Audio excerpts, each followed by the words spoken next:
All right, so looks like we have quite a few people in the room, so we're going to go ahead and get started with this presentation. My name is Marissa Perez, and I am the program representative for the Land Use and Environmental Planning Certificate Program, our Sustainability Program, and our Conflict Resolution Program. And I am joined by Marcel Weiss.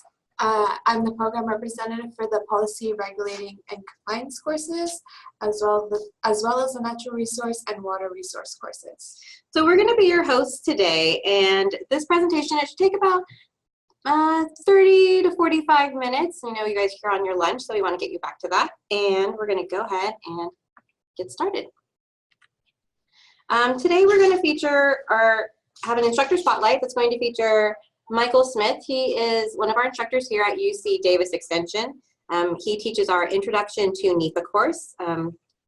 He is nationally recognized leader in NEPA and CEQA compliance with more than 20 years of experience in project and program management, technical analysis, policy development, and training and education for a wide range of public and private sector clients. Mr. Smith is a member of the California Association of Environmental Professionals, Board of Directors, and past recipients of the Science Technology Policy Fellowship with the American Association for the Advancement of the Sciences. And so at the end, we're going to go ahead and hear from Michael. So get your questions ready for that.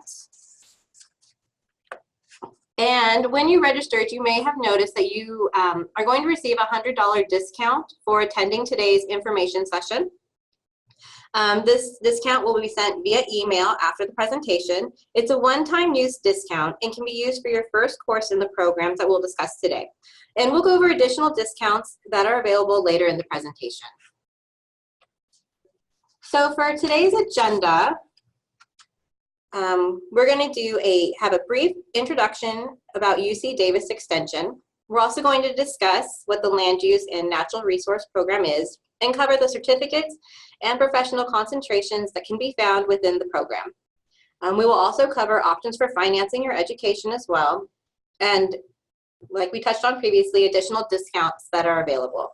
That's going to be followed by our instructor spotlight with Michael Smith, and then we will wrap up with the Q&A session. If at any point throughout the presentation you have a question, please feel free to use the chat feature to ask. While we may answer some questions as they arise, the majority of the questions will be answered at the end of the presentation. And also, if a question is very specific just to one individual, we'll answer you individually, either using the chat box or via email after the presentation.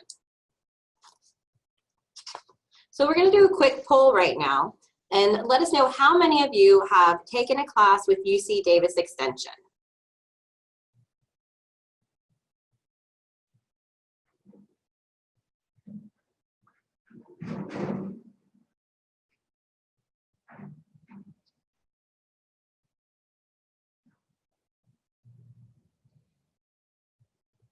Give everyone just a couple more seconds.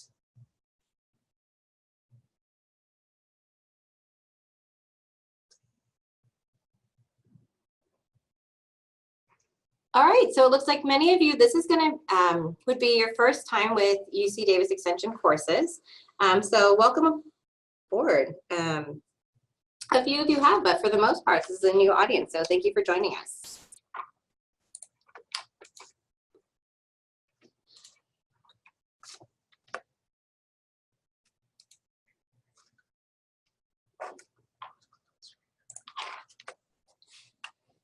All right, so let's get started. Our mission here at UC Davis Extension is, as a lifelong learning arm of UC Davis, we provide learning opportunities that transform people, organizations, and communities.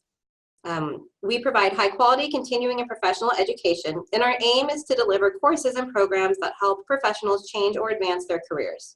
We work with faculty at UC Davis as well as professionals in the field to develop and teach each of our courses.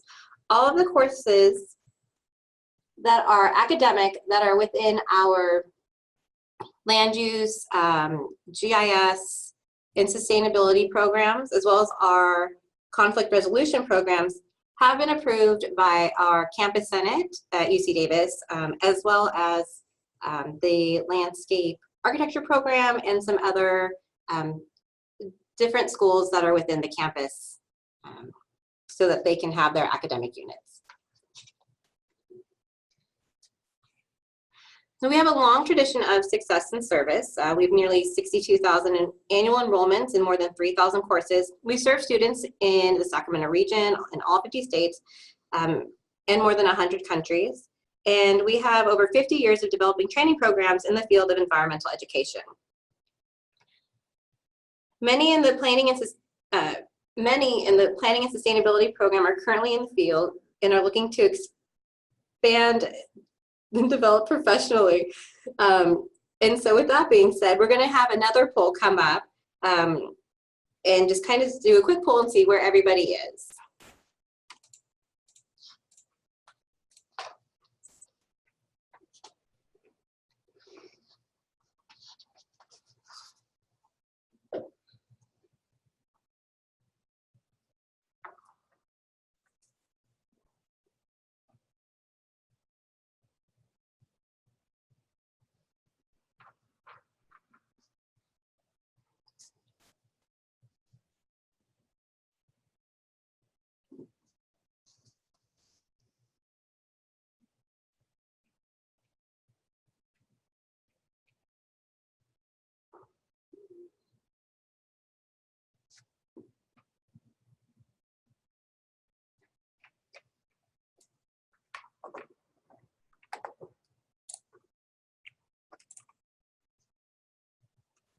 All right, so it looks like the majority of you are looking for professional development options, and a couple of you are looking to this program as a possible career change.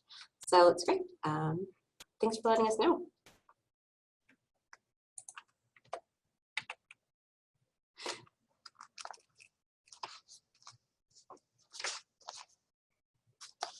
So what is the land use and natural resource program? So it's the largest of its kind in the Western United States. Our subject areas include Geographic Information Systems, so also known as GIS, land use, natural resources, water resources, and conflict resolution.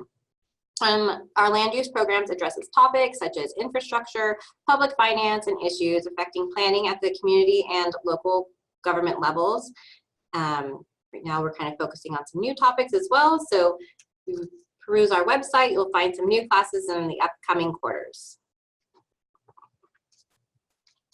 So first we're going to talk about the Land Use and Environmental Planning Certificate.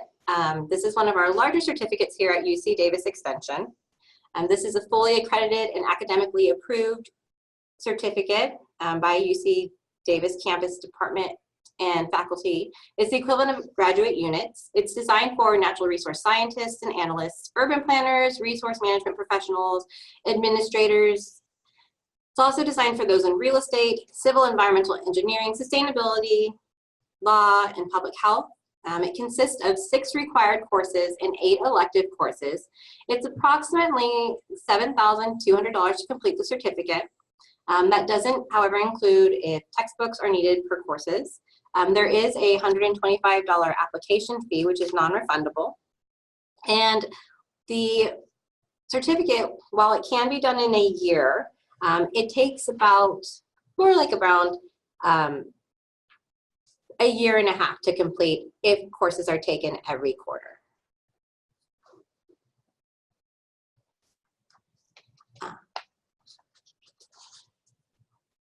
Since the Land Use and Environmental Planning Certificate program has 6 required courses and 8 elective courses, the elective courses can be taken from any course that is found within the Land Use and Natural Resource program. You can also use our conflict resolution courses, GIS, or any of our sustainability courses as electives. Often our elective courses are 1 or 2-day classroom courses. They range between 6 hours to 13 hours, and some elective courses are even available online, and we'll talk about those in a little bit. Okay, so the permitting, regulatory, conservation, and natural resource courses includes topics like CEQA, NEPA, Endangered Species Act, habitat conservation, and more. You will learn resource management techniques and best practices for California natural resources, including in other ecosystems. We offer a variety of 1- and 2-day courses that range from 6 hours to 12 hours of continuing education units. Most of our classes come with American Planning credits and MCLE credits. Our CEQA courses are offered each quarter, ranging from a 1-day introductory course to a 2-day advanced course, and a wide variety of CEQA-related topics such as cultural resource, climate change, and developing CEQA documents. We are also adding a ground introduction to NEPA class starting winter 2019 quarter. That's also going to be taught by Michael Smith. And then starting winter 2019 also, we are going to offer a CEQA specialization program that will consist of 2 core courses and 3 elective courses. So we will have more information about the specialization in the next couple of months.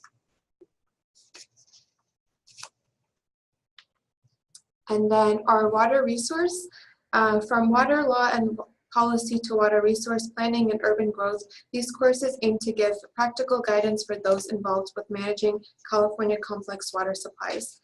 We have 2 upcoming courses next month: an introduction to fluvial geomorphology on September 13th, and developing groundwater sustainability plans, strategies, and process offered September 19th. And then both of these courses are going to be taught at the Sutter Square Galleria in downtown Sacramento. Next, we're going to talk about our Sustainability in the Built Environment Certificate program. This certificate is designed for working professionals in the land use, planning, environmental, and energy policy fields. It's also designed for those in architecture, landscape, architecture, transportation, law, public health, consulting, and construction. So fairly similar to those that are same professions that would be in the land use and environmental planning. However, this particular program has a unique collaboration with the University of Wisconsin, so it allows for courses from UC Davis Extension to be applied to a master's degree in sustainability studies from the University of Wisconsin at Madison. We've recently changed this certificate from an online format to a classroom format, and this allows for continually having updated content, instructor and student network and engagement opportunities. Has been a really great change for this certificate. And these courses are also held in the Sacramento location. This particular certificate is 8 required courses. Like I mentioned, they're all in person. And one interesting fact about the sustainability right now is within this last year, the U.S. Green Building Council states that green construction will account for more than 3.3 million U.S. jobs and generate $190 billion in labor earnings. So now we're going to touch on professional concentrations. Yeah, so a professional concentration provides a highly focused sequence of study that can be completed in a year or less. It's ideal for those that have a concentrated time frame in which to complete their development. All the required courses are academically approved by Academic Senate, and may be transferable pending academic institution. These shorter programs range from 60 to 139 hours of instruction time. We believe in building capacity. The less time out of the office and out of the field, the faster application of knowledge gained. On average, the professional concentration requires half the number of courses as a certificate program. It's a good introductory means in which to learn more about the theory and its application. And there's no application fee to declare candidacy.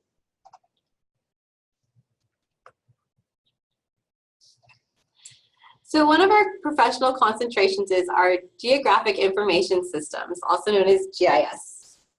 So what is GIS? GIS lets us visualize, question, analyze, and interpret data to understand relationships, patterns, and trends. Our courses have 2 target audiences: those who want to learn GIS and have little or no experience, and folks with GIS experience who want to advance their knowledge and skills. This PC, or professional concentration, consists of 4 required courses and 3 electives. The core courses are Introduction to GIS, GIS Database Design, Data Acquisition and Evaluation with GPS, and Advanced GIS, Productivity, Geoprocessing, and Analysis.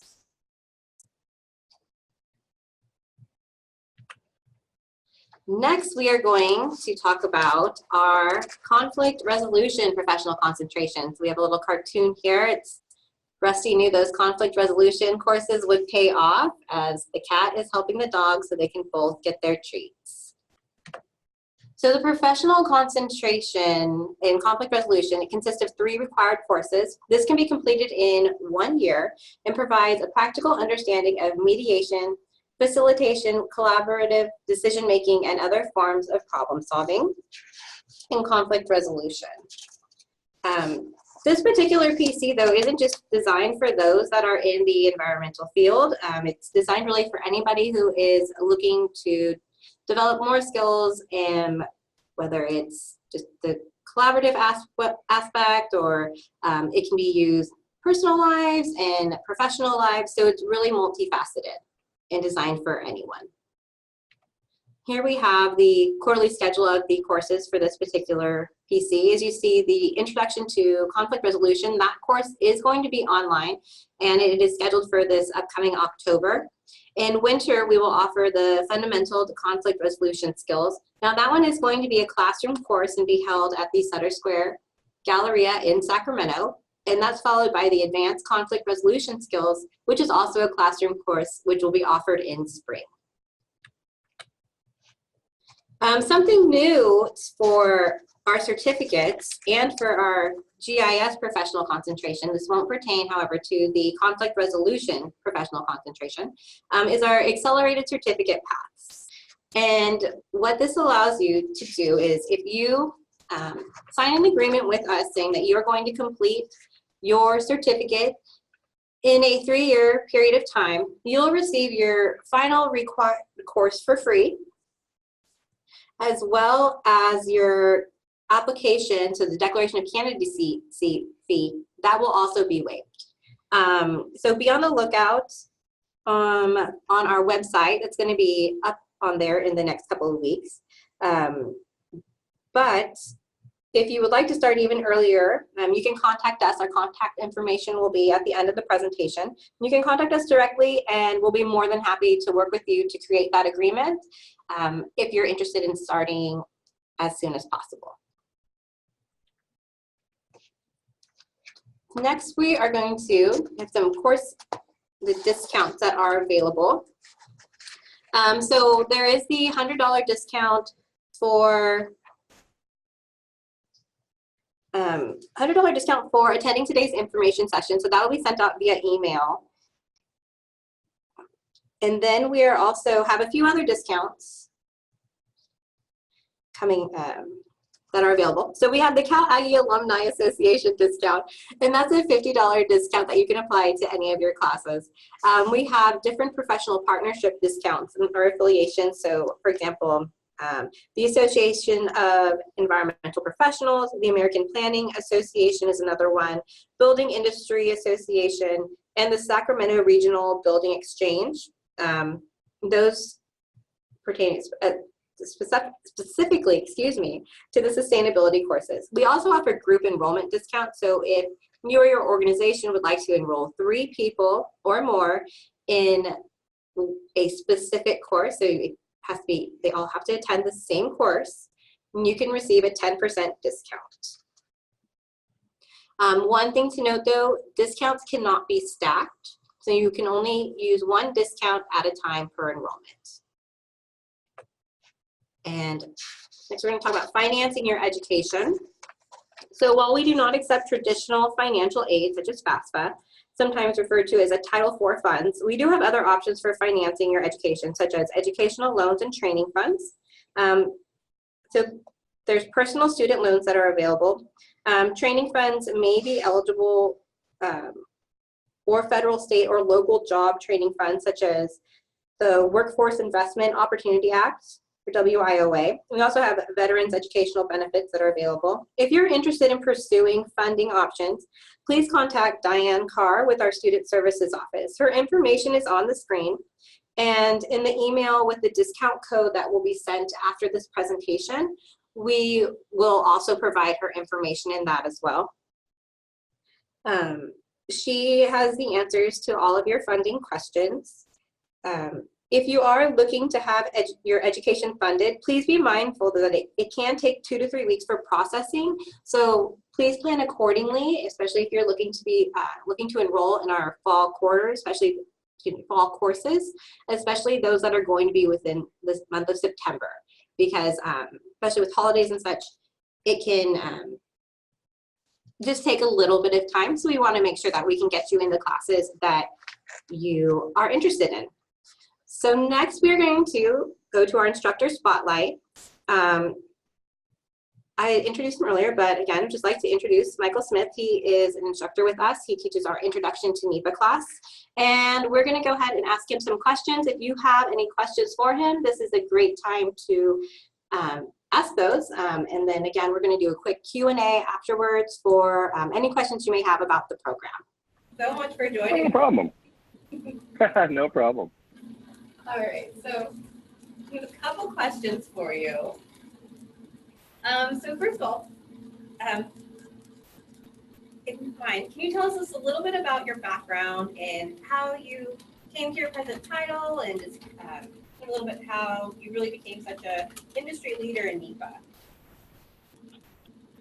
Sure, yeah, and again, thank you for having me, and again, welcome to everybody who's participating. So, I started out with an undergraduate degree, University of California in Santa Cruz, in environmental policy, and I like a lot of folks, didn't know exactly what I wanted to do other than work somehow in environmental policy, and I eventually ended up getting a PhD in environmental and natural resources sociology, and then I went into academia full-time and actually taught up at Humboldt State University up in the far north state. And eventually I started teaching NEPA and CEQA classes, and then I started doing some consulting work in addition to my teaching. And so that's kind of how I originally got into the field. And then I eventually went to do a fellowship back in Washington, D.C. with the Environmental Protection Agency headquarters. And out of that, I met somebody who had done the same fellowship program that was working for a consulting company, and I ended up shifting over and moving into consulting full-time and basically preparing NEPA and in some cases CEQA documents and doing project management, and eventually sort of turned to make that my full-time career. And I stayed back in Washington, D.C. and worked on a lot of really interesting projects, a lot of nationwide projects involving all sorts of different types of interesting and complex and really controversial projects. But eventually I missed the West in California. I grew up here where I'm currently located in Northern California. And so I wanted to come back. And so I did that, and I've been back for about 6 years or so here in Northern California. And I started teaching in the Davis Land Use Extension program back in probably now over a decade ago, teaching some of the 1- and 2-day workshops, even when I was located back in the Washington, D.C. area, just because I was working on a lot of California-based projects. And then eventually, I think, started teaching the Introduction to NEPA course about 5 years ago as well. And, eventually I transitioned into doing primarily project management and overall compliance review kind of in my day-to-day work. And I currently, my full-time job is currently working with a company, an engineering environmental consulting company named Enercon, which is based in the Atlanta, Georgia area. But again, I'm based here in Northern California, and I work on projects all over the country. So that's a quick tour of how I kind of ended up where I'm at. You touched a little bit on your experience here at UC Davis Extension, but can you also talk to us kind of a bit about your teaching philosophy, and can you tell us a little bit about your Introduction to NEPA course? Sure. So first off, I think for my philosophy, as a practitioner, but also somebody who has been a full-time academic in my previous life, I definitely like to have a heavy practitioner focus and sort of real world experience in in what I teach, particularly with environmental impact assessment with the NEPA and CEQA courses. But I also, there is some important background in kind of an academic side. So I like to sort of combine those together and give folks a solid grounding and rooting in, what the origination, a little bit of the history of these important environmental statutes that I work with and teach with as well, and then move to talking about sort of how things are actually done in the real world. And sometimes that doesn't match up with necessarily with the laws or regulations say, and I think it's really important in a training and education context to give folks who are either current practitioners who are going to become future practitioners to have that sort of grounded understanding both of kind of how things should be, but then also how they are, and then also focus on giving a lot of examples on some of the challenges, particularly that agencies have in complying with these laws, and also tips and techniques for trying to improve on them. And, to speak specifically to the introduction to NEPA class that I teach, that's a good example where, again, I try to combine that philosophy. So we begin that course by talking about the background, the history, which is actually quite interesting. NEPA, the National Environmental Policy Act, was our really first kind of major comprehensive environmental law, and it actually created for the first time ever in the history of the United States an environmental policy. And it also created an entity within the executive branch of the government, within the White House, called the Council on Environmental Equality, to serve as the environmental advisor to the president. And I think especially given our times now, that law has been in place for almost 50 years. And there's been a lot of controversy over that law over the years. There's a lot of litigation associated with the law and its application. But, in our current administration, as I'm sure most people are probably aware, there's an increased amount of criticism about the usefulness, the benefits, and whether laws like NEPA and other types of environmental compliance requirements are, causing unnecessary delays in projects and activities of the federal government, especially to, whether it's to promote national security or build key infrastructure or respond to natural disasters. So I really try to talk about, the origins, and I think it's an exciting time right now in the environmental compliance field, because on one hand, we do have some pretty serious threats and attacks on the very foundations and the basis of those laws. But I'm encouraged to see, in response to that, a lot of sort of reinvigoration of people who are supporting and defending and fighting for some of the fundamental purposes of why those laws were put in place, which was essentially, especially with NEPA, to really get across its two main aims, which were to open up the decision-making process to the public and make them aware of not only the projects themselves, but also their environmental impacts, and help them participate in ways to mitigate for them.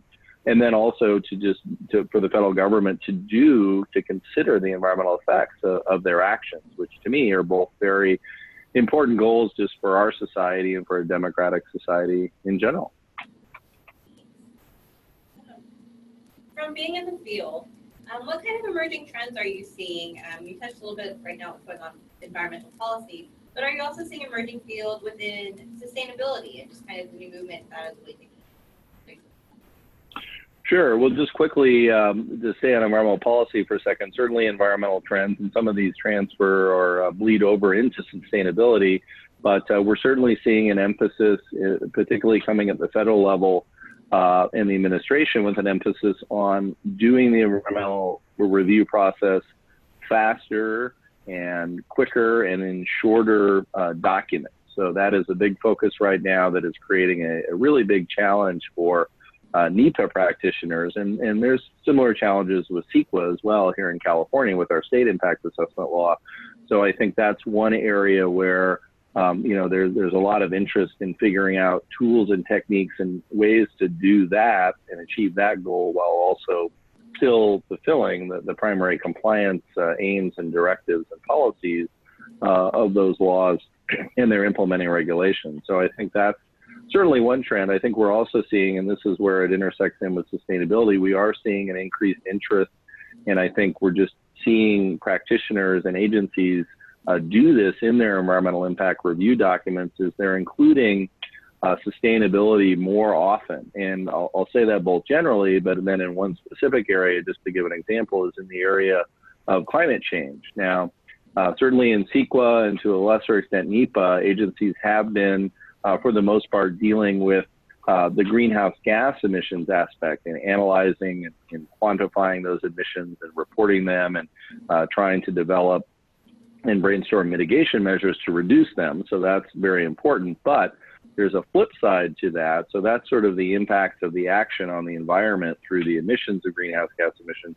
But there's a whole other component, which is the reverse of that, if you will, which is the impacts of climate change on the action itself. And one big area we're seeing that is in the area of what's typically termed climate change adaptation or resiliency. So looking at things like sea level rise or changes in storm and severe storm patterns and their frequency and intensity, changes in water supply through changes in snowpack and storms, raining at higher elevations rather than snowing, and all those types of factors, which again is still a relatively new area for environmental impact analysis, but we're really starting to see it be incorporated in not only the design of proposals, but also in terms of the impact analysis itself, which I think is a real encouraging trend, because obviously, in a lot of ways, climate change, a lot of people have referred to it as probably our greatest environmental challenge of our age, and probably for the near and maybe longer term future. And so I think that's really key, and it reverberates across so many other areas, like, of course, energy efficiency and energy usage, and the shift over from fossil-based energy to renewable energy. So, I find it a really exciting time to be involved in both, environmental impact assessment, but also within sustainability broader, because I think the field is really starting to integrate those concerns as well. Well, thank you so much. Right now we're going to go to Q&A. So if anybody has any questions for Michael or about the program, we'll go ahead and get those answered for you. So we'll give you about a minute just to submit your questions, and then we'll take it from there.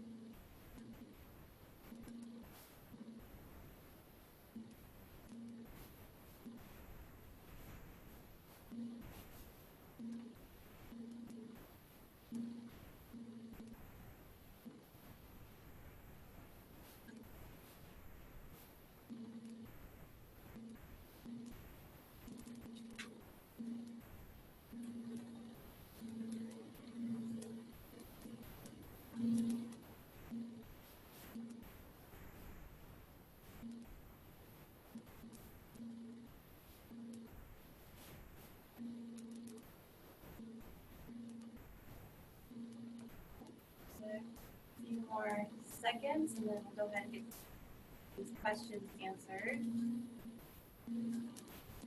So our first question is, we'd like to know if you can sign up for a course first before signing up for the certificate. Of course you can. So you can sign up for any of our one-day courses, even our required courses, before enrolling in the certificate program. It's actually recommended to some extent, just because it allows you to just kind of get your feet wet and see if this is the format that you're looking to. This isn't a traditional, we have a untraditional format for our courses. So for example, our required courses in the land use program in particular, you will have 2 days together, usually a Thursday and a Friday.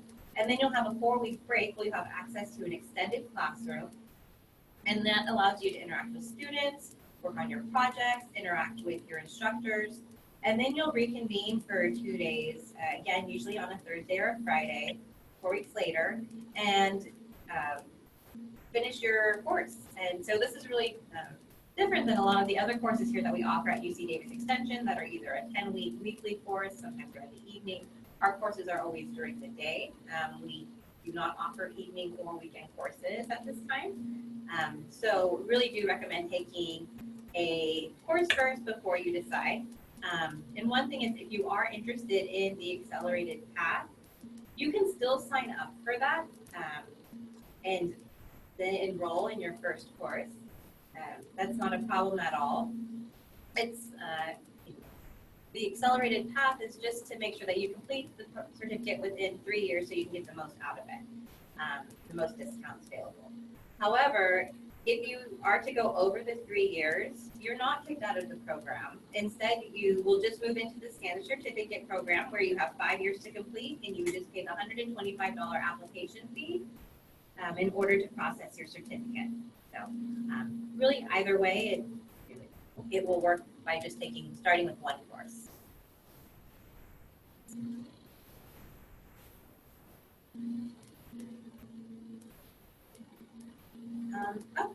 So that's a question. What is it recommended to declare your candidacy? So I really recommend if you are looking to get into the program and you may not be interested in doing the accelerated path, but you do want to complete the certificate within the 5-year time frame. We recommend that by your 3rd required course that you declare your candidacy. That way it helps us make sure that we can track you and keep you up to date on when our courses are going to be offered and work with you on the completion of your certificate. It just helps with the expediting your certificate and in order for you to receive. So that's what I would recommend for you to do that. Another question is, what kind of professional or continuing education credits do you receive in these courses? So if you are a member of the California Bar and would like to receive MCLE credits, all of our courses within the land use and environmental planning and in sustainability programs, all qualify for MCLE credit. So you would get the appropriate amount of hours and we would provide you a certificate of completion for those. Also, if you're a member of the APA, you need APA or AICP credits. We offer that as well. There are specific courses within permitting that do offer REHS credit. So like CEQA and NEPA will give you credit for those. So those are the professional credits that we offer. If you are just looking to provide your employer with something that states the amount of hours that you took in for training, we can also provide letters of completion for those specific requests.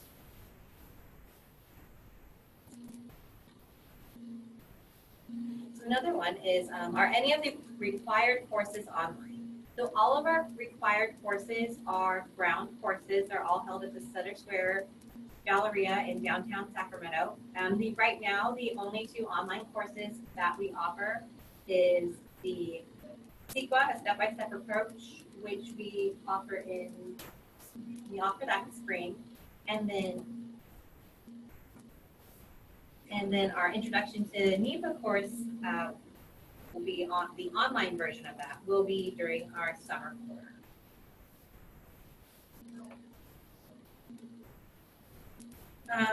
Here's one. So what is the difference between a specialized study program and a professional concentration or a certificate program? So Marcel touched base on the CEQA specialized studies program that's going to be coming up. And what a specialized study program is, it is very skills and competency based. It's just a short sequence of courses that are very focused and a very just specific skill tool. So you'll really, it's very specialized. So, for example, you will really only be focusing on CEQA. And so at the end of that, you will receive a small certificate, like the professional concentration. There isn't a declaration, a candidacy fee for that. However, with the specialized study program, courses tend to be non-academic. So that's kind of the other distinguishing feature, whereas the professional concentration and certificate programs are all academic based.